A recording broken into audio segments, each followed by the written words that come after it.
बिस्मिल्लाहिर्रहमानिर्रहीम, अस्सलाम वालेकुम नाज़रीन। एक ऐसे वक्त में जब पाकिस्तान शदीद मुआशी मसाइल और ख़तरात का सामना कर रहा है, पाकिस्तान को IMF प्रोग्राम और बैरूनी फाइनेंसिंग की अशद ज़रूरत है। PTI की तरफ से एक हैरान कुन फैसला सामने आया है। सीनियर रहनुमा PTI बैरिस्टर अली ज़फ़र के मुताबिक बानी PTI ने इलेक्शन में मुबैना धांधली के खिलाफ IMF को ख़त लिखने का फैसला कर लिया है। बैरिस्टर अली ज़फ़र ने कहा कि IMF यूरोपीय यूनियन का अपना एक मैंडेट है। IMF का मेरिट है गुड गवर्नेंस हो। जिस मुल्क में जमहूरियत नहीं वहाँ बैनुल अक़वामी इदारे काम नहीं करते। उन्होंने ये भी कहा कि पाकिस्तान में पूरी दुनिया ने देखा कि लोगों का वोट चोरी हुआ। ये चोरी के मैंडेट पर जमहूरियत नहीं चल सकती। जब फंडिंग इदारे देखते हैं कि जमहूरियत नहीं तो वो कर्ज नहीं देते। उनका कहना था कि हमारा ख़त IMF को जाएगा। अगर IMF ने कोई बातचीत करनी है तो सबसे पहले इंतखाबात में धांधली का ऑडिट कराए। PTI का ये फैसला उस वक्त आया जब ये खबरें भी हैं कि वजारत ख़जाना ने पाकिस्तान को मईशत को दरपेश 8 बड़े मुआशी ख़तरात की निशानदेही की है, जबकि निगरान हुकूमत ने 26 में से 25 शराइत पर अमल दरामद मुकम्मल करके जो रिपोर्ट है वो IMF को भेजी है। अब ऐसे वक्त में जब पाकिस्तान मुआशी तबाही के किनारे पर है और बड़ी मुश्किल से मईशत को दुरुस्त रास्ते पर डालने की कोशिश हो रही है, तब PTI की तरफ से IMF को ख़त लिखने का फैसला क्या जाहिर करता है, इस पर हम बात करेंगे। क्या ये सियासी इख्तिलाफ़ात दौरान कौमी मफादात को बाला नहीं रखना चाहिए, ये भी हमारा सवाल होगा। पैनल का तारुफ करवा देती हूँ। प्रोग्राम में मेरे साथ मौजूद हैं अयाज खान साहब, आमिर इलियास राना साहब, नवीद हुसैन साहब, फैसल हुसैन साहब और मोहम्मद इलियास साहब। मैं आप सबको खुशामदीद कहूँगी। आमिर साहब, मैं आपसे आगाज़ करूँगी। चूँकि होना तो यही चाहिए कि आप सियासत अंदरूनी करते हैं, मतलब मुल्क के अंदर आप सियासत कर रहे हैं, इमदाद आप बैरूनी मांगते हैं, फिर कहते हैं कि बैरूनी अनासिर ने साजिश भी कर दी। ये जो बैरिस्टर अली ज़फ़र साहब ने बात की है, क्या आपके ख्याल में PTI रियासत पर सियासत को तरजीह दे रही है? देखिए, हम फिर वो मुबैना ऑडियो की बात करेंगे जिसमें शौकत तरीन, तैमूर ज़फ़र झगड़ा साहब और जो वहाँ से खोसा साहब थे, लगारी साहब, जो पंजाब के उस वक्त मिनिस्टर थे फाइनेंस के, और वो गुफ्तगू हुई और उसमें पंजाब के मिनिस्टर ने पूछा था कि सर इससे मुल्क को नुकसान तो नहीं पहुँचेगा। तो जवाब ये दोनों की तरफ से आया था कि छोड़ें जी, चेयरमैन की बात सुन लें। तो अब चेयरमैन बराह रास्त ख़त लिख रहे हैं, बहुत अच्छी बात है, उनका ये राइट है कि वो जहाँ मर्जी ख़त लिखें, लेकिन सोचे तो सही कि क्या ये कर्ज़े IMF से उन्होंने नहीं लिए थे। उस वक्त मिसाली जमहूरियत थी पाकिस्तान के अंदर। यहाँ पाकिस्तान में हमेशा से एक जैसी जमहूरियत चलती रही है, जिसमें इमरान खान साहब भी आ गए, नवाज शरीफ साहब भी आ गए, बेनज़ीर भुट्टो मरहुमा भी आ गई, उसमें गिलानी भी आ गए, सारे वज़ीर आज़म आ गए, शहबाज शरीफ भी आ गए। तो अब आप मेरा ख्याल है शौक तो ज़ाहिर उन्होंने अब ये ख़त लिखते हैं या नहीं, शौक पूरा कर लिया है। जो वो मैसेज देना चाहते हैं दुनिया को वो अली ज़फ़र साहब के ज़रिए चला गया है कि मैं कुछ नहीं समझा, मैंने कुछ नहीं समझना, कि अगर तो मेरा इक़्तिदार है तो ठीक है वरना नहीं है। देखें, वो पार्लियामेंट के अंदर भी इस पे बात कर सकते थे, उनके सारे अरकान, कि जनाब हम आपको वोट नहीं कर रहे। मैं तो 4-5 दिन से ये मुसलसल कह रहा हूँ कि उनके पास ये नादिर मौका है कि IMF के ऊपर जब आपसे बात करनी है और KP की गवर्नमेंट आपके हाथ में आ रही है तो आप ऐसा हल निकालें कि आइंदा के लिए कोई बंदा ना इलेक्शन चुरा सके। आपको जो बल्दियाती इदारे मजबूत करने हैं, जो जमहूरियत मजबूत करनी है, वो सारी चीज़ें आप कहें कि आइनी तरमीम के ज़रिए उनकी गारंटी दे दें और फिर आगे चलेंगे। क्योंकि आप और हम सब यही बात करते रहेंगे और वो दायरे का सफ़र है जिसमें हम घूम रहे हैं, चाहे उसके अंदर पाकिस्तान का कोई इलेक्शन उठा ले, उसके अंदर क्वेश्चन मार्क ज़रूर मौजूद हैं। वो हो नहीं सकता। और हमारे यहाँ तो कमाल है, दुनिया में भी होते हैं सवालात, लेकिन हमारे यहाँ तो हर चीज़ पे एक ये है कि जी मैं नहीं तो कुछ भी नहीं। चूँकि आगे हम मौलाना फजल रहमान पे बात करने जा रहे हैं, तो वहाँ पे भी कुछ इसी तरह का सिलसिला जारी है कि हम दीन को, मज़हब को, फ़िरके को, मुल्क को कहीं नहीं छोड़ते। मैं आपको बताऊँ, हमारी हालत ये हो गई है, हमारा दुश्मन मुल्क इंडिया है, वो अपने जहाँ से जो लोग बाहर चले जाते हैं और वो गैर मुल्की शहरियत लेते हैं, उन्हें NRIs कहते हैं, नॉन रेजिडेंट इंडियंस, और उनकी डबल शहरियत नहीं है और वो वहाँ रह के पक्के इंडियन रहते हैं। हमारे यहाँ क्या है, पहले वो पार्टियाँ, इससे पहले वो फ़िरके होते थे, इलाके होते थे। पहले हम बाहर जाते थे तो वो कहते थे जी ये अरबों की मस्जिद है, ये तुर्कों की मस्जिद है। अब हम जो पहुँचे हैं वहाँ पे माशाल्लाह मुतवम्मिल हो गए हैं और सब कुछ हो गए हैं। तो ऐ साढ़े पिंड दी मस्जिद है, साढ़े पिंड दी मस्जिद है। वहाँ पे अमेरिका में ये सब कुछ मैं अपनी आंखों से देख चुका हूँ, क्योंकि हम बहैसियत एक कौम नहीं रहे, ना हमने बनाई है ना बनने दिया। वहाँ कोई वज़ीर आज़म इंडिया का बाहर चला जाए वो सारे इंडियन होकर इकट्ठे हो जाते हैं। यहाँ पे ना जी ये आ रहा है इसके कपड़े उतार दो, वो आ रहा है उसके कपड़े उतार दो, बस। इसके अलावा तो हमने ना सिखाया है ना हमने सीखा है। यही पोलराइजेशन जो यहाँ पे भरी पड़ी पड़ी है, वो ओवरसीज पाकिस्तानी में जो वैसे उन मुल्कों में जाके हमारे जैसे भी जाके लाइन में लग जाते हैं, जिन सबको वो जो तबका अशराफिया से ताल्लुक रखते हैं, मैं उनकी बात कर रहा हूँ, पॉपकॉर्न खाते हुए, यहाँ पे वो कहते हैं फोन करो प्रोटोकॉल चाहिए, और वहां जाके लाइन में ऐसे लगेंगे जैसे इनसे बड़ा डिसिप्लिन शहरी कोई नहीं। तो ये डिसिप्लिन हमारे यहाँ हर जगह चाहिए। खान साहब को समझना चाहिए कि उन शराइत को ले आए पार्लियामेंट के अंदर जिससे सबको एक अच्छा इलेक्शन मिल सके। ये बचगाना सोच है, इससे बाहर आना चाहिए। सही है जी। अयाज साहब, ऐसे कुछ ज्यादा नहीं हो गया ये? देखिए, नीयत जो भी हो, इसकी हिमायत नहीं की जा सकती इस सेक्शन की। उसकी वजह ये कि पहली बहुत मुश्किलात हैं।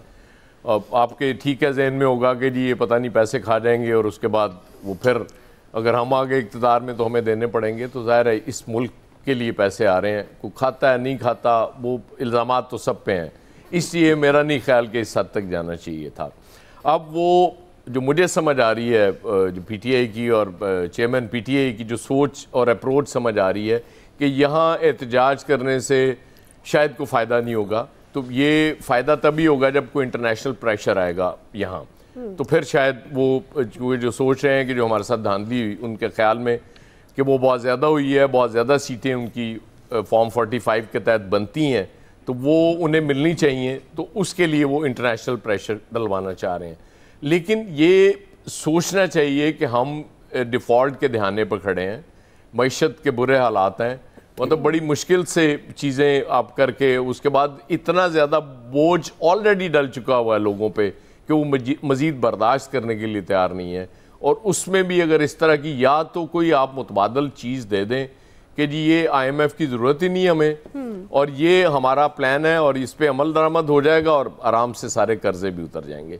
और दूसरी तरफ मैं ये भी समझता हूँ कि अब चूँकि एक इलेक्शंस हो गए, अब PTI को एटलीस्ट असेंबलीज में लेवल प्लेइंग फील्ड अब मिल जानी चाहिए। ठीक। अब राब्ता करना चाहिए, इमरान खान साहब से भी राब्ता करना चाहिए और उनको बताना चाहिए कि हुजूर आप पार्लियामेंट में आके अपनी सियासत करें। जो ग्रीवेंसेज हैं, जहां आपको फील होता है कि आपके साथ ज्यादती हुई, वो बिल्कुल उसका अजाला किया जाएगा। अदालतें मौजूद हैं, इलेक्शन कमीशन से कुछ हो जाएगा, उसके बाद कोई आपको उस तरह से शिकायत नहीं रहेगी। देखिए, दरमियानी को सूरत निकालनी होती है ना आपने, कि आके वो भी अपना रोल प्ले पार्लियामेंट में करना शुरू कर दें और चीज़ें एक दफ़ा स्मूथ चलना शुरू हो जाएं। क्योंकि ये जिस तरह का सिस्टम, मुझे ये ज़्यादा देर चलता नज़र नहीं आ रहा, क्योंकि इस तरह से चीज़ें चला नहीं करती ना कि एक पार्टी बाहर बैठ के सारा कुछ एंजॉय कर लिया, उसने जो लेना था वो ले भी लिया है, और फिर कह रहे हैं जी हम आपके साथ नहीं बैठ रहे। तो भाई ये तो मतलब आधे घंटे में हुकूमत खत्म हो जाएगी ना, जब वो चाहेंगे कि जी हमने इस हुकूमत को नहीं चलने देना। तो मेरा ख्याल है इससे ज़्यादा कमज़ोर कोई गवर्नमेंट आज तक नहीं आई इस मुल्क में। इसलिए बहुत ज़रूरी है और सबको ये सोचने की ज़रूरत है और उस पर अमल करने की ज़रूरत है कि अब चीज़ों को आगे लेके चलना है। मतलब आप अगर वो आइसोलेशन में रखेंगे उस बंदे को जिसने प्रैक्टिकली तो सीटें सबसे ज़्यादा ली हैं, तो फिर यकीनन चीज़ें स्मूथ नहीं चल सकेंगी। इसलिए बहरहाल, क्योंकि फैसला साजों ने फैसला तो अपनी मर्जी से करना होता है, हमारा तो ज़ाहिर है उन्हें लगता है कि ये ऐसी बात कर रहे हैं, लेकिन मेरे ख्याल में ये बड़ा ज़रूरी है कि इस तरफ देखा जाए और चीज़ों को आगे लेके चलने की कोशिश की जाए। जी फैसल साहब, ये देखिए, अब जाहिर सी बात है, इसकी तो कोई भी दुनिया में इंसान हिमायत नहीं करेगा कि आप किसी भी मुल्क का कोई शहरी हो। गया पाकिस्तान को इस वक्त जो कहा जा रहा है कि इस वक्त कहीं से कोई सांसें मिल सकती हैं तो वही IMF की किस्त है। अब उस किस्त को ही आप बोले कि किस्त नहीं देनी, तो भाई आप ऑल्टरनेट कोई चीज़ बता देते कि क्या देना है। अब आप अपनी ज़ात, हम जो बात करते हैं ना कि इस मुल्क में सियासतदान का इशू क्या है, वो अपनी नाक से ज़्यादा आगे देखना चाहे भी तो नहीं देख सकता। वो इतना अना के खोल में जो जकड़ा हुआ है, ये हमारे मुल्क का अलमिया है, ये हमारे सियासतदानों का अलमिया है। इमरान खान साहब को इतना बड़ा मैंडेट मिला था, सही गलत इस बहस को भी छोड़े, अगर वो ये खुद ये समझते हैं कि उनको उनके साथ धांधली हुई है और वो अक्सरियती पार्टी के लीडर बन के जो है वो सामने आए, तो आपको अपना दिल भी बड़ा दिखाना होगा। जब आदमी सिर्फ बड़ा कहने से बड़ा नहीं हो जाता, इंसान अपने अमल से जो है ना वो बड़ा होता है। ये कौन सी बात है कि आप कह रहे हैं हम दुनिया को बताएंगे कि ये चोर मुल्क है, इधर पैसे मत देना, ये तो उसकी कोई जो है वो जस्टिफिकेशन नहीं है। ये जनूनियत, ये इंतहा पसंदी तो है जो पाकिस्तान को इस नहज पर जो है वो लेकर आ गई। अब फिर इस बयान के बाद जो हम आप आज से पहले गुफ्तगू कर रहे थे कि इस मुल्क को एक मिसाक पाकिस्तान की ज़रूरत है, एक मिसाक जमहूरियत की ज़रूरत है, एक मिसाक मईशत की ज़रूरत है, तो इसका मतलब है उसको तो आप चैप्टर क्लोज ही समझे ना, कि कोई भी फरीक जो है वो बैठकर बात करने को तैयार ही नहीं है। तो इसका मतलब मुस्तकबिल में भी किसी ने, उन्होंने अपना तो एक माइंड सेट बता दिया ना कि हम ये किस मिले या नहीं मिले, हमने किस मिजाज के साथ जो है वो अपोजिशन चलानी है, हुकूमत का जो है मुकाबला करना है, वो माइंड सेट तो इनका जो है वो सामने आ गया। तो इसका मतलब तो ये हुआ कि आने वाले दिन खतरनाक हो रहे हैं। ये जब हम ये कहते हैं ना कि नून लीग की हुकूमत नाकाम हो रही है, तो इसका मतलब ये नहीं है कि नवाज शरीफ की हुकूमत जो है या नवाज शरीफ का खानदान नाकाम हो गया। इसका मतलब ये कि हम और आप सब नाकाम हो गए, उसकी कीमत हम और आप अदा करते हैं। ये बात जो है वो खान साहब को सोचनी चाहिए। लेकिन इसके साथ कि भाई दोनों फरीक हैं, हम पहले दिन भी हमने बात की थी, भाई आप अडियाला चले जाओ, बैठ जाओ, गिले शिकवे दूर कर लो, अपनी जात के लिए नहीं, इस कौम के लिए, इस मुल्क के लिए। ये ताली आपको दोनों हाथ से जो है ना बजानी पड़ेगी। इंतहा पसंदाना रवैया हो सकता है किसी का बहुत ज्यादा हो, लेकिन दूसरी तरफ से भी कोई ना प्यार और मोहब्बत की बातें नहीं हो रही हैं। इंतहा पसंदी हमें दूसरी तरफ से भी किसी ना किसी सतह पे, किसी ना किसी नहज पर जो है वो नजर आ रही है। कोई भी जो है जिसकी जितनी इस्तेदाद है उतनी वो इंतहा पसंदी का जो है मुजाहरा कर रहा है। तो खुदा के वास्ते आपकी जंग, आपकी लड़ाई, इसकी कीमत जो है आपने तो क्या अदा करनी है? आप तो सब खरबपति लोग हैं, अदा तो एक आम आदमी ने करनी है, गरीब आदमी ने अदा करनी है। भाई उसकी जिंदगी को आसान बनाने के लिए आप क्या कुछ कर सकते हो, इस पर बैठो, इस पर सर जोड़ के बैठो और इस मसले का हल निकालो। इस वक्त अहम तरीन मसला जो है वो मुल्क का माशी बुरान है, इससे कैसे निकलना है, इस पर सबको बैठना पड़ेगा। अन्ना के बुत गिराने पड़ेंगे और आपको या तो अडियाला जाना पड़ेगा या अडियाला वाले को बाहर लाना पड़ेगा। इसके अलावा आप मसले को हल नहीं कर सकते, कोई और रास्ता नहीं है इसके अलावा। अब इस पे तो अगर आप नहीं हल करना चाहते तो ठीक है, आप अपनी इंतहा पसंदी दिखाते रहे, वहां से अपनी इंतहा पसंदी आते रहे। हम तो पिसने के लिए पैदा हुए, पिसने का तजुर्बा भी है 70 साल, अपने को तो कोई टेंशन भी नहीं है, डुबोने के लिए भी कुछ नहीं है। जिनके पास डुबोने को है उनको टेंशन होगी, हमें क्या है। जी इलियास साहब, IMF को खत लिखने का फैसला क्या जाहिर करता है? क्या ये सियासी इख्तिलाफात कौमी मफादात से फिर इनके साथ तो इनको कॉन्ट्रडिक्ट नहीं होना चाहिए ना? जी, बड़ी हैरानगी वाली बात है कि अपने इख्तिलाफात होने चाहिए, सियासी इख्तिलाफात तो इन मसलों को तो देखना चाहिए, लेकिन इतनी नहज पर नहीं जाना चाहिए कि जी कि मुल्क को जो फ़ायदा देखें। IMF से इस वक्त और कोई हमारे पास लाइफ लाइन नहीं है। इस वक्त IMF के पास ही अगर हम जाएंगे तो फौरी रिलीफ मिलेगा। तो अगर हम उधर से अपना कट ऑफ कर देते तो बराह रास्त किसको नुकसान होगा? अवाम को नुकसान होगा। अवाम के जो पहले ही इतना बोझ पड़ चुका है, मजीद बोझ पड़ेगा। पाकिस्तान ने रीपेमेंट्स वगैरह करनी है, तो रीपेमेंट्स कैसे करेंगे? तो ये वही है कि खुद ही मुल्क को इस तरफ लेके जा रहे हैं, सिर्फ अपनी जिद में, आपस में। बल्कि दोनों को अगर ये लोग कर रहे हैं, इनको नजरसानी करनी चाहिए अपने फैसले में। इस तरह नहीं करना चाहिए कि पाकिस्तान को नुकसान पहुंचाए। बड़ी मुश्किल से पहले उन्होंने शराइत पर अमल दरामद किया है, तो अब आसानी जब होने लगी है कि इनसे किस्त मिल जाएगी आइंदा से, तो वो रोक रहे हैं ताकि उस मसले को, पहले ही इन्होंने डिले फैसले करने की वजह से इनके अपने फैसले डिले किए कि IMF के पास लेट गए, जिसकी वजह से पाकिस्तान को नुकसान हुआ। और इन्होंने खुद ही इस तरह पहले भी किया सारा। अब IMF वाले भी तो जानते हैं कि सारी सूरत हाल क्या है, उनके भी आए थे बंदे, पहले भी इनको मिलके गए थे, तो उस वक्त भी किया था। लेकिन पता नहीं अब खत का वो कितना सीरियस लेते हैं, क्योंकि ये पाकिस्तान के इंटरनल मैटर हैं, तो इसमें इसको रोकने की कोशिश नहीं। लेकिन देखना तो चाहिए ना पाकिस्तान को। पाकिस्तान की आवाम पहले गुर्बत का शिकार है, गुर्बत मजीद बढ़ रही है, महंगाई इतनी बढ़ गई है कि लोगों की चीखें निकली हुई हैं, तो परचेजिंग पावर है ही नहीं है, आपकी GDP सुकड़ गई है। और ये सारा सूरत हाल है, इसको कंट्रोल करने के लिए इनको देखना चाहिए, अपने फैसले को बदलना चाहिए। भाई लड़ना है तो दूसरी तरह इलेक्शन लड़े, अगर धांधली हुई है तो उसको एक प्लेटफॉर्म पर जाके करें, बजाय बाहर शोर मचाने लग गए उनके पास जहां से हमें लोन मिल रहा है। अगर IMF लोन नहीं देगा तो फिर वर्ल्ड बैंक नहीं देगा, वर्ल्ड बैंक नहीं देगा, एशियन डेवलपमेंट बैंक नहीं देगा, तो सारे एकदम बंद हो जाएगा। तो पाकिस्तान के लिए सिस्टम किसको मुश्किल होगी? आवाम को। आवाम के साथ सिस्टम चलना बंद हो जाएगा, आपकी इकोनॉमी नहीं चलेगी। क्या करेंगे, किस तरह सूरत? या तो हमारे यहाँ है ही नहीं है कि अपने इंटरनल रिसोर्सेज से हम मुल्क चला सकें। इंटरनल रिसोर्सेज के लिए इन्होंने कुछ नहीं किया।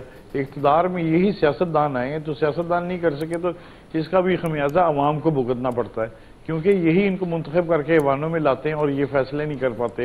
जो भी फैसले करते हैं अपने बारे में ही करते हैं। तो अब वही आ गया कि अपनी अना के लिए, अपनी इक़्तिदार के लिए, अपने मसाइल के लिए जो कुछ होता है, तबाह होती है, अवाम सब जाएं जी उनको तबाह कर दें, लेकिन अपना कारोबार चलता रहे, वही ठीक है। तो ये सूरत हाल, इसको देखना चाहिए इनको अब। ठीक है जी। नवीद साहब, फिर ये बस साबित हुआ अपने मफादात ज़्यादा अजीज़ हैं अब और सियासत करनी है मुल्क के अंदर, लेकिन मदद आप बाहर से मांगते हैं, बैरूनी इदारों को इन्वॉल्व करना, क्या ये दुरुस्त तरीक़ाकार होगा पाकिस्तान तहरीक इंसाफ का? दुआ बैरूनी इदारे तो इन्वॉल्व होंगे जब तक कि आप जो है फाइनेंशियली आप सॉवरन नहीं बनेंगे, तो आपकी पॉलिटिकल सॉवरेनिटी की तो बात ही नहीं होगी। तो फाइनेंशियली आपको सॉवरन बनना है और उसके लिए सॉवरन बनने के लिए आपको अपने पाँव पे खड़ा होना है। अच्छा, बात यहाँ पे ये है कि अगर कुछ बुनियादी चीज़ें होनी चाहिए जिन पे कंसेंसस जो है वो सारी पॉलिटिकल पार्टीज़ का होना चाहिए, वो सियासत से मुबर्रा होना चाहिए। ये वो मुल्क के मफादात की जब बात आए तो वहाँ पे सियासत को एक साइड पे रख देना चाहिए। तो यहाँ पे तो मेरे ख्याल में सारी पार्टीज़ को चाहिए कि एक मिनिमम एक कंसेंसस डेवलप कर लें कि इन चीज़ों के ऊपर जो है वो सियासत को बीच में नहीं लाया जाएगा। यहाँ पे बात आ रही है कि जी पीटीआई खत लिख रही है, इमरान खान साहब खत लिख रहे हैं IMF को। तो ये ज़रा सोचने की बात ये है कि क्यों इस नहज पे लाया गया है इमरान खान साहब को और PTI को कि उन्हें जो है वो IMF को खत लिखना पड़ रहा है। देखिए, हमने ये देख लिया कि जिस तरह से PTI को उसको तो सिस्टम से निकालने की बात हो रही थी ना, आप देखें उसको उनके ऊपर तो रेड लाइन लगाने की बात हो रही थी। उनके साथ जो कुछ हुआ, पार्टी को डिसमेंटल किया गया, सारी दुनिया ने देख लिया, सारी दुनिया ने देख लिया। अब एक पार्टी का, एक जमहूरी पार्टी का और उसके लीडरान का वजूद ही जब आप मानने के लिए तैयार नहीं है तो उनके पास फिर कौन सा रास्ता बचता है, कौन सा जो है ऑप्शन उनके पास बचता है जब वो ये देख लें। आप बाहर अपने मुल्क को, ये तो एक बदनामी पार्लियामेंट में बात यहीं पे आ रही है। देखें दुआ, एक मुल्क को चलाने की बात तो करनी चाहिए। जो अदालतों में गई बातें, यहाँ तक आपने देखा कि अदालतों में जिस तरह से अदालतों ने उनके साथ किया, तो ये तो एक पूरा सिस्टम जो था, एक पूरे सिस्टम ने उनको निकालने की, PTI को निकालने की बात कर दी थी, उनको सिस्टम से खारिज करने की बात कर दी थी। आप देखें जिस तरह से प्री पोल रिगिंग हुई और ये कहा जा रहा है कि जी पाकिस्तान में जो दर्जन बंद इलेक्शन हुए हैं उनमें से कोई भी फ्री एंड फेयर नहीं था। लेकिन इतना जो है कंट्रोवर्शियल कौन सा इलेक्शन था, मेरा नहीं ख्याल कि पाकिस्तान की तारीख में इतना कंट्रोवर्शियल इलेक्शन कोई हुआ होगा। रीजन बीइंग, आप ये देखें कि पहले जो भी इलेक्शन होते रहे, हर एक इलेक्शन के लिए कोशिश ये की जाती थी कि जी वो इलेक्शन फ्री एंड फेयर लगे। यहां पे कोई कोशिश नहीं की गई, एक पार्टी को दीवार से लगा दिया गया और दीवार से लगने के बावजूद भी सारे जब उन्होंने सारे जितनी भी ऑड्स से सबको डिफाई करके उन्होंने जो है वो इलेक्शन जीता, तो फिर नेक्स्ट डे जो है वो इलेक्शन के रिजल्ट को मैनिपुलेट किया गया और जिस तरह से उनके साथ किया गया, तो ये भी देखना चाहिए कि ये पार्टी क्यों इस नहज पे पहुंची है। अच्छा, दूसरी बात ये आ रही है कि जी IMF जो है वो कर्जा नहीं देगा। अब देखें, ये स्टैंड बाय अरेंजमेंट के बाद अगला जो प्रोग्राम लेना है वो पाकिस्तान ने लेना है, अगला प्रोग्राम बिल्कुल जरूरी है। उसके लिए IMF भी ये देखेगा, सिर्फ उन्होंने ये नहीं देखना कि जी ये दो पार्टियों की गवर्नमेंट है और इनके साथ बात करके हमने इनको कर्जा दे देना है। उस जो भी प्रोग्राम वो देंगे उसकी वो ओनरशिप देखेंगे कि अक्रॉस पॉलिटिकल डिवाइड वो सारी पॉलिटिकल पार्टीज को वो प्रोग्राम जो है वो एक्सेप्टेबल हो, और यही होता है। आप देखें कुछ दिन पहले जो है, छोटी सी बात करनी है, इंटरनेशनल क्रेडिट रेटिंग जो फिच है उसकी रिपोर्ट सामने आई है और उन्होंने कहा है कि जी मुल्क में अगर पाकिस्तान में जो 8 फरवरी को इलेक्शन हुआ है और उसके नतीजे में जो गवर्नमेंट आई है, तो आगे वो पॉलिटिकल अनसर्टेनिटी देख रहे हैं। तो पॉलिटिकल अनसर्टेनिटी जहां पे भी होगी, ये सिर्फ पाकिस्तान की बात नहीं है। मुल्क की सियासी जमातों को शो करना चाहिए, एटलीस्ट इस हद तक तो शो करना चाहिए ना, क्योंकि जिस अवाम पर तवक्को पाकिस्तान तहरीक इंसाफ को थी वो तो पूरी उतरी है। और ये जो IMF का पैसा है, अगर चले समझ लें कि खा जाती हैं ये जमातें जो हुकूमत में होती हैं, लेकिन अवाम को भी तो जाता है ना इसका बेनिफिट, तो वो वोटर भी तो उसमें शामिल है ना जो PTI के। यहाँ पे ये देखना चाहिए कि सिर्फ अगर हम यही रखें कि जी इमरान खान साहब को ही सब कुछ समझना चाहिए, PTI को ही सब कुछ समझना चाहिए, तो ये बाकी जो दर्जन भर जमाते हैं, क्या इनको नहीं चाहिए? क्या इनको ये नहीं चाहिए कि आप स्पेस क्रिएट करें? आप जो है सियासत की बात करते हैं ना, सियासत को आप ज्यादती जो दुश्मनी और अनाद ना बनाएं, आप जाएं उनसे बात करें। और मेरे ख्याल में वो भी उनके अंदर भी पॉलिटिकल इतने मेरे ख्याल में पॉलिटिकली इतने मैच्योर लोग पीटीआई में भी होंगे जो बैठ के बात करने के लिए। अगर पीटीआई के लोग जाके मौलाना फजलुर रहमान साहब के साथ बैठ जाते हैं तो क्या वो नून लीग के लोगों के साथ नहीं बैठेंगे? क्या वो पीपल्स पार्टी के लोगों के साथ नहीं बैठेंगे? लेकिन बात यहाँ पे ये है कि अना के कैदी बन गए हैं, हम बैठ गए हैं कि जी हमने इस मामले में एटलीस्ट जो आप बात करें समझना चाहिए। और हम आप सिस्टम से निकाल के और फिर उससे एक्सपेक्ट करेंगे जी वो आपकी आपका पॉइंट आ गया। जी आमिर साहब क्विकली मुझे ब्रेक की तरफ जाना है। जी मैं बस यही कह रहा हूं कि अना के बुत जो है ना, उस वक्त वाशिंगटन में जब वो मुंह पे हाथ फेर के कह रहे थे मैं जाके एसी भी उतरवाऊंगा, तो वो अना का बुत उस वक्त भी उतना ही खड़ा था जितना आज है। बिल्कुल जब हुकूमतें बन जाएंगी डायलॉग होगा, इसमें कोई शक नहीं है। आज निगरान हुकूमत ने नहीं करने डायलॉग, जब लोग आ जाएंगे। लेकिन IMF के कानून में कहीं कोई ये नहीं है कि आपको कर्जा नहीं मिल सकता। उन सब ने अपने कर्जे भी वापस लेने होते हैं, वो सिर्फ इस बात के तकाजे पे होते हैं। इतना जो कर्जा हमारे मुल्क पे 76 साल से चढ़ा हुआ है, ये वो ऐसे नहीं है कि आपको भाग लेने दे देंगे कि जी आप डिफॉल्ट डिक्लेयर कर जाएं। ये सब रास्ता ढूंढते हैं। उन्होंने भी पॉलिटिकल स्पेस बनाने की कोशिश की है। वो खान साहब को नहीं समझ आ रही, वो 9 मई दोबारा करना चाहते हैं, वो कर लें। उनके हामी करना चाहते हैं, वो कर लें। लेकिन मुल्क को चलाने के लिए एक होना पड़ेगा। सियासी जमातें डायलॉग की तरफ बढ़ें और जिसकी मुल्क को जरूरत है, खासतौर पर मईशत के मामलात को समझते हुए तमाम जो हमारे रहनुमा हैं, सीनियर लीडर हैं, जिसमें बाशमूल बानी पीटीआई, इन सबको समझना चाहिए और मिलकर एक जो हम बार बार बात भी करते हैं मिसाकी मईशत, वो वाकई होना चाहिए। और इस तरह के जो एक्ट्स हैं ये डेफिनेटली ये बहुत सारी चीज़ों को फिर सबोताज कर देते हैं। एक्सपर्ट्स की राय आपने जान ली, ब्रेक ले रहे हैं, ब्रेक से वापस आएंगे। दूसरा बड़ा सवाल, मौलाना फजलुर रहमान ने कुछ खदशात का इजहार किया है, बड़ी सख्त बातें की है। हम सवाल ये रखेंगे कि उनका जो लहजा इतना तल्ख है, सख्त अल्फाज तो चुनाव कर रहे हैं, नाराजगी की वजह क्या है? राय लेंगे ब्रेक के बाद।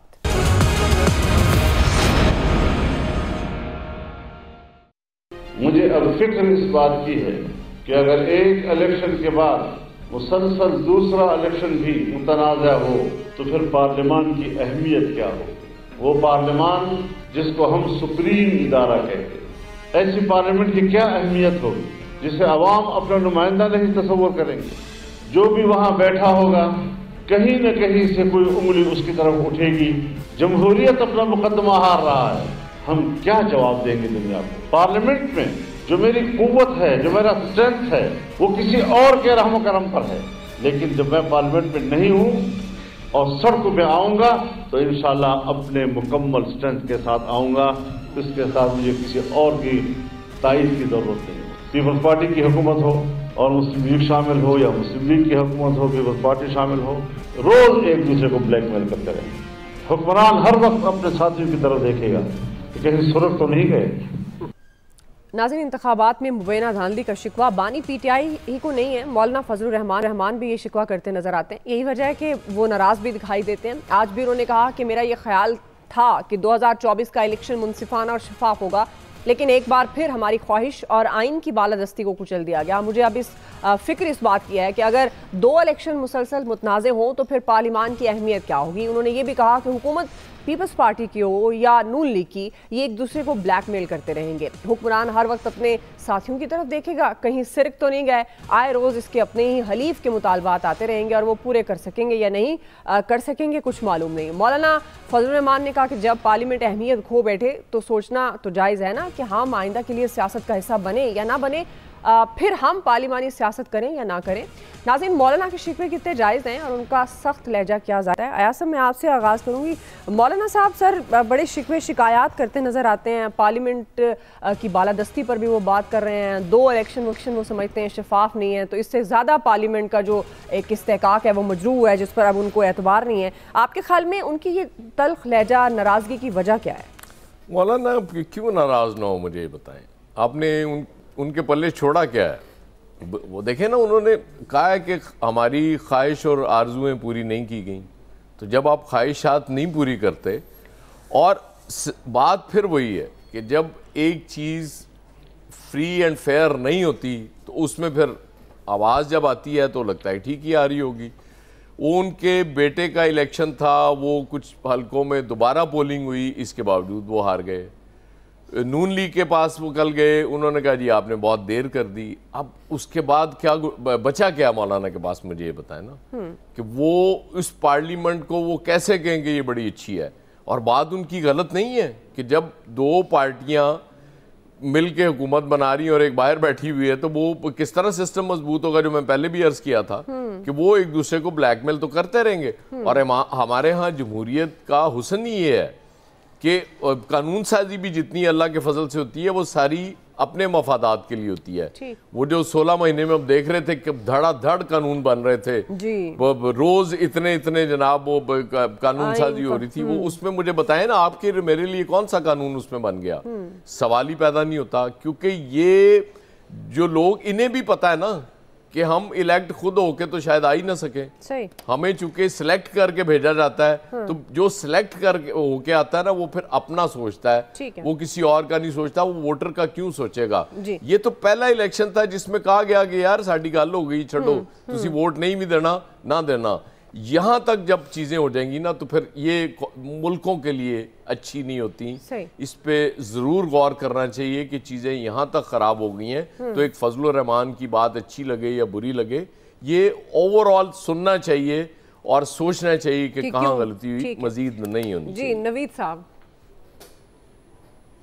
देखिए दुआ मौलाना साहब ने जो कहा, एक तो इर्रिस्पेक्टिव ऑफ कि जी वो इस वक्त एक सिस्टम जो बन रहा है उससे बाहर हैं, तो शायद ये तलखी उनकी ज़ुबान में इस वजह से है। लेकिन इर्रिस्पेक्टिव ऑफ दैट आप ये देखें जो वो कह रहे हैं, क्या वो ठीक नहीं कह रहे? क्या जमहूरियत अपना मुकदमा नहीं हार गई? देखिए जमहूरियत में कहा जाता है कि ताकत का सरचश्मा जो है वो अवाम है, वो जमहूर पाकिस्तान है। लेकिन यहाँ पे देखा यह गया कि जमहूर पाकिस्तान ने जिनके लिए वोट डाले वो तो जो है वो तो बाहर बैठे हैं। तो क्या जमहूरियत में जमहूर जिसको वोट डालेगी उसको इक्तदार में नहीं आने दिया जाएगा? तो ये कैसी जमहूरियत होगी? और दूसरी बात ये कि इस तरह की, जैसे उन्होंने 2018 के इलेक्शन का भी जिक्र किया कि अगर ये मुसलसल दूसरा इलेक्शन अगर इस तरह से जो है वो तनाज़ात का शिकार हो जाए तो वो जमहूरियत के लिए ठीक नहीं है। तो यही बात है कि उस वक्त जो है वो हाइब्रिड रिजीम बनाई गई, फिर उसके बाद जो है पीडीएम की हाइब्रिड रिजीम 2.0 बनाई गई, और अब जो बन रही है वो उसको हाइब्रिड रिजीम 3.0 अगर आप कह दें तो मेरे ख्याल में गलत नहीं होगा। सही है। तो अगर इस तरह की हाइब्रिड रिजीम आप बनाएंगे और इस तरह के तजर्बात करेंगे तो आप कौन सा पाकिस्तान में जमहूरियत के लिए अच्छा काम कर रहे हैं?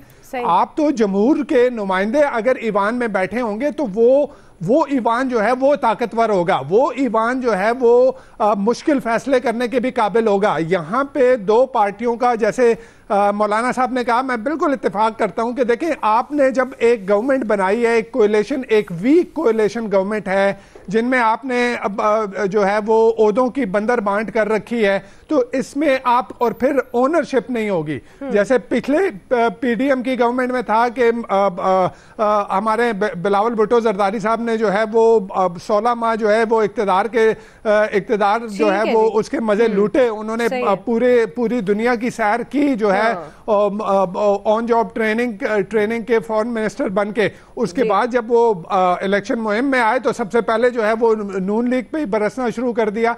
तो ओनरशिप नहीं होगी तो ये एक बहुत कमजोर गवर्नमेंट होगी जिसको हर वक्त यही धचका लगा रहेगा कि उनके नीचे से कुर्सी जो है वो खींच ली जाएगी। जी आमिर साहब,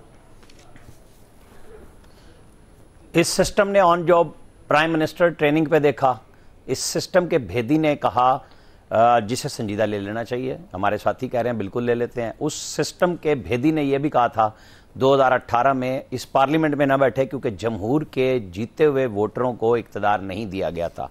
उस वक्त एक हाइब्रिड रजीम के जरिए एक सिलेक्टेड वजीर आजम और उसकी टीम बनाई गई थी, उसमें नून जीती थी, पंजाब से उसे बाहर रखा गया था। ये हकीकतें हैं और सबको माननी पड़ेगी। जिस तरह IMF के लिए कह रहे हैं, IMF इस मुल्क में सारे आमिरों को सबसे आगे बढ़ के कर्जे देती रही है। उनके पेट में कहीं जमहूरियत का दर्द नहीं होता, उन्हें अपने कर्जे लेने होते हैं, मफादात IMF के बोर्ड पे जो बड़े ममालिक बैठे हुए हैं वो लेते हैं। इसी तरह इस जमहूर के दर्द में कमिश्नर चट्ठा का जो आज इलेक्शन कमीशन को दिया गया बयान है उसको भी ले लें कि जो PTI का एक्सकाउंडर है उसके साथ मिलकर जो किया, ये रिटर्न बयान थोड़ा है और एविडेंस ज्यादा दिया उन्होंने, जो आएगा भी सामने कि किस तरीके से इस मुल्क की जमहूरियत के साथ PTI ने खिलवाड़ करने की कोशिश की फिर से कि अगर मैं नहीं तो कोई भी नहीं। लिहाजा हम जितनी मर्जी संजीदा तकरीर कर लें, हर बंदे ने अपना अपना रोल प्ले करना है। हम और अवाम, हम बैठ के वो फैसल हुसैन के बकौल पॉपकॉर्न खाएं, क्यों, हमारे पल्ले क्या है, हमने तो आने वालों के लिए खर्चे उठाने हैं और हमारे से और खींच लेंगे। तो राणा साहब पॉपकॉर्न के पैसे भी नीचे बचने सही है, फिर वो कैसे खाएंगे? चलिए फैसल को मिलने ने साढ़े अशराफिया का वही बंदा है। फैसल साहब सबका बोझ लेंगे। मैं ब्रेक के बाद वापस आती हूँ। जी नवीद साहब, आपका भी कमेंट लूंगी और फैसल साहब जाहिर सवाल भी रखेंगे और ये भी पूछेंगे वाकई पॉपकॉर्न सबको खिला सकते हैं, बोझ उठा सकते हैं या नहीं। क्विकली ब्रेक के बाद वापस आ रहे हैं, हमारे साथ रहिएगा।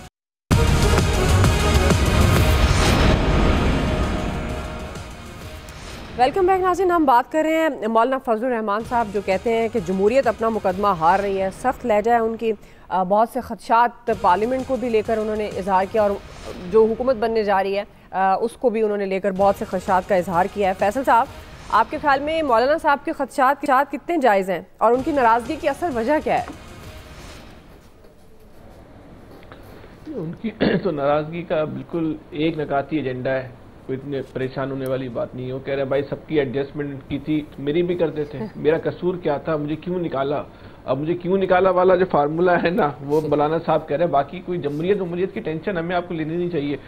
लेकिन मैं नवेद साहब की एक बात का जवाब देना चाहता हूँ। जी नवेद साहब कह रहे हैं कि जो हाइब्रिड निज़ाम आया 2018 में, फिर हाइब्रिड 1.0 आया, फिर अब ये जो है वो 2.0 आ गया, तो आप अगली दफा जो आएगा ना वो 3.0 आएगा, उसके बाद 4.0 आएगा। हम आप क्या कर सकते हैं?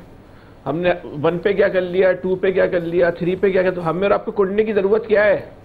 इसलिए मैं कहता हूँ कुड़े नहीं, वो खाएं, क्या कहते हैं, पॉपकॉर्न। लेकिन आमिर साहब ने जो कल X आएगी, X2 आएगा। जी हाँ, इतनी जो आमिर साहब ने तकरीर की उसके बाद तो नहीं लगता कि हम और आप पॉपकॉर्न भी खा सकते हैं।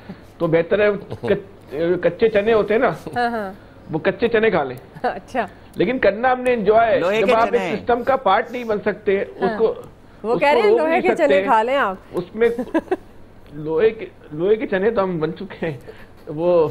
लेकिन तो फिर हमें जरूरत क्या है टेंशन लेने की, कुड़ने की, परेशान होने की? भाई जॉब है सर, एंजॉय करें। लोहे के चने वाले वैसे ही इलेक्शन हमारी आपकी जो जिंदगी है ना, जॉब है ना सर, जॉब है। आपने हरा दिया उसे फिर। नहीं, जॉब तो है ना, जॉब इस बात की तो नहीं है सिस्टम तब्दील कर दें। जॉब ये तो नहीं है ना इस मुल्क में जमहूरियत लिया है। जॉब ये तो नहीं है ना मुनसिफाना इलेक्शन करवा दें। हमारी आपकी इस्तेदाद तो नहीं है। तो हमें आपको इस बात की टेंशन क्या है? जो उस क्लब का मेंबर नहीं है, एक तो हमारी जो है ना, हम जो लोग हैं, आम आदमी जो है वो अपनी औकात से बड़ी बात करने लग गया है कि इस मुल्क में हमें जमहूरियत चाहिए, वोट का तकद्दुस चाहिए, वोट का भाई तुम्हारी अपनी हैसियत के मुताबिक बात करो, वोट का तकद्दुस, तुम्हारी औकात है वोट का तकद्दुस। तो जो सिस्टम है ना, या तो हम उसका पार्ट बन जाए, किसी तरीके से कोशिश करनी चाहिए उस सिस्टम का पार्ट बन जाए, तो लाठी खुल जाए, उसके बाद बोले अल्हम्दुलिल्लाह इस मुल्क में जमहूरियत जो है वो आ गई है और अल्हम्दुलिल्लाह जमहूरियत का राज है ये इसका। हाँ, फिर पॉपकॉर्न के पैसे भी आ जाएंगे खाने के लिए। फिर तो पॉपकॉर्न नहीं, फिर तो चलेगा पिज्जा, ब्रोस्ट, ये फला। सही है, फिर थोड़ी पॉपकॉर्न खाते हैं। सही है, मुझे लगा आप कह रहे हैं फिर हम कराची की बिरयानी जो है ना वो मैं भेजूंगा लाहौर। नहीं, फैसल भाई का दोस्त 90 में इलेक्शन लड़ रहा था और बाहर पिज्जे खाता था, तभी इलेक्शन आ रहा था। अच्छा नवीद साहब क्विकली कमेंट कर दें, फिर मैं लिया सकती हूं। एक आखिरी बात मैं कर दूं। मैं कह रहा हूँ हम लोग उम्र की जिस स्टेज पर है ना, तो हमारी शाम बखैर तो हो चुकी है, शब बखैर बहुत करीब है। तो ये आखिरी वक्तों में ना टेंशन ये सतरे पतरे तो उठ नहीं रहे, आप ही शाम बखैर करी जा रहे हो, वो तो अल्लाह जानता है। जी सही है। तो 50 साल से जो कुछ देखते हुए आ रहे हैं, मजीद भी यही कुछ देखना है जब तक जिंदगी है हमारी आपकी, अल्लाह पाक हमारी जिंदगी रखे, सबकी यही देखना है, टेंशन नहीं लेनी है। चने खाएं। नवीद साहब क्विकली कमेंट करना चाह रहे थे आप, फिर मैं लियास साहब की तरफ जाऊं। नहीं, मैं आमिर साहब से कह रहा था कि वो पॉपकॉर्न सभी को भेज दे कि हम भी बैठ के खाएं। ठीक है, सही है। वो आपके पड़ोस में बैठा है। अरे आमिर साहब तो खुद पॉपकॉर्न तलाश कर रहे हैं। आमिर साहब को खुद पॉपकॉर्न। इलियास साहब आमिर साहब तो खुद पॉपकॉर्न तलाश कर रहे हैं। इलियास साहब तभी तो आपसे मांगे हैं और ये भी कहा है फीके भेजना। यार व्हाट्सएप भी कर दें आप, मसाले वाले फैसल व्हाट्सएप कर दें पॉपकॉर्न। चलें जी, नहीं मसाले वाले नहीं चाहिए, इलियास साहब को मौका दें जी। इलियास साहब को, इलियास साहब ना मुझे मौका चला जाए। अच्छा नहीं आप एहतजाज करें, बंदा वहाँ चला जाए। आप सख्त एहतजाज करें, आपका हक बनता है जी।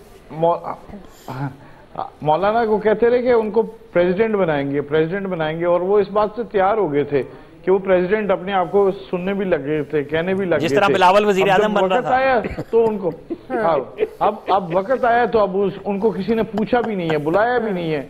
अब इस पर मौलाना का एहतजाज तो बनता है। ये ज्यादती है, उनके साथ ज्यादती है, उनको बिल्कुल शेयर करना चाहिए था। माजी में उन्होंने हमेशा उनका साथ दिया, अपोजिशन में रह के उन्होंने सबसे बड़ी रैली की, एहतजाज किया।